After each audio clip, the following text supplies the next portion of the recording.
Who is Mmatema Gavu? Why you need to pay attention to her if you aren't already?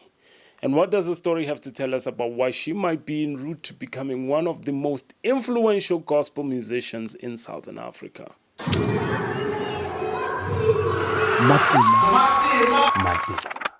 My name is Jod, and I recently had a sit-down interview with Mmatema Gavu. Let me show you what I learned. Mmatema was born in the Limpopo province in South Africa. Her biological father passed on when she was very young, and her mother remarried to their stepfather, whom Mmatema and her siblings loved without impediment. She is the only one of the arts in a family where everyone worked hard to reach academic success. So I've always been the odd one out. I was the entertainer of the family. Something that might have been the reason why her parents were not so keen on her musical gift that showed up when Mmatema was very, very young. Instead, they pushed her to pursue an academic path, which might have been a blessing in disguise.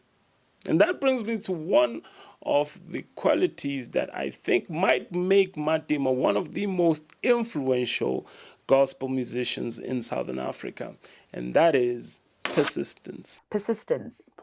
Yeah, so I entered Idols 3 times and I still didn't win. She has auditioned for multiple things in both acting and in music. Been part of 2 choirs, one of them being Tshwane Gospel Choir, where she met her husband. However, nowhere does her persistence shine the most than when she tried out for the popular television show Idols. Her name is Mmatema, which means mother of progress. And boy, if she did not live up to that name. I mean, she auditioned for Idols 3 times. 3 times! And she didn't even win the competition. After that, she put out an album, which she took down after a few months, which is what happens when you're, disappointed in the work that you put out, or you might not like it or feel like it's not the time, whatever it is. She put it down. And this is where most contestants would just fold and fade away. But not Mmatema. Which brings me to the second quality that makes Mmatema a force in the gospel industry. And that is her character. The kind of confidence that you get from being able to sing in front of crowds at the age of 10. And pair that up with something that we in the Christian world will call anointing, and you have someone who's pretty unforgettable. In fact, there is something funny that happens in the season finale of Idols where she was the runner-up. The winner gets announced. The other contestants rush from the back, and they all seem to be leaning on the direction of wanting to hug Mmatema. And I don't know if they were told to do that or they were just going for the person that they have a bond with, I guess. But yeah. Growing up, Mmatema has always had this love for God and this passion for music. Of course, we'd roll our eyes at it at the time, but looking back, we truly see that God is able to do exceedingly and abundantly above. And I watch her now, and that fire for Jesus is still there. That love for God is still there. That love for the kingdom is still there. It's so beautiful to watch. And it is that character and anointing that captured the eye of legendary gospel musician Benjamin Dube. She gets featured on Benjamin Dube's project. From working with Benjamin Dube, she then joins one of the most popular bands, gospel bands in Southern Africa, and that is Spirit of Praise. Third on the qualities of Mmatema that I feel draws people to her is ambition.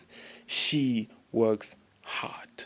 Mmatema works hard. Acting in Rhythm City, presenter of Gospel Unplugged, runs a foundation with her husband where they encourage people, especially in the Christian world, to love and love fully. Supports women. She has a busy and growing YouTube channel.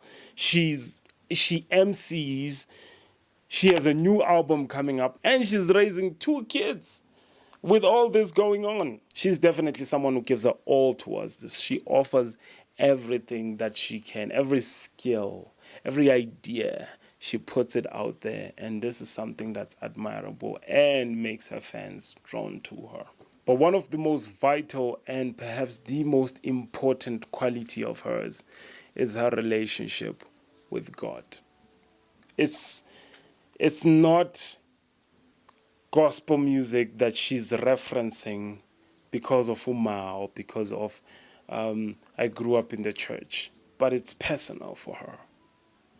She's singing about a relationship with God that is active, that is personal, and that she holds dear to herself. So that's a quality that will always resonate and be ambient wherever she goes, especially being someone of the arts and of the arts that is meant to inspire people. So when you draw from your personal experience and you give unto people the God that you receive, the God that you spend time with, then wow, my God, if God is lifted up, he will draw all men unto himself. And we will see it happen. If you're interested in learning more about Mmatema's story, which makes her like this exceptional human being and gives her these qualities that she has, go to her channel, Mmatema Mrs. G. Go to her YouTube channel, and yeah, watch our interview. I was a nervous mess, but the stories that she tells are worth your time. Trust me. God bless you. Yeah, let's talk next time. I need to have a way to sign out. I need to have a way to say bye-bye and hello. No, no.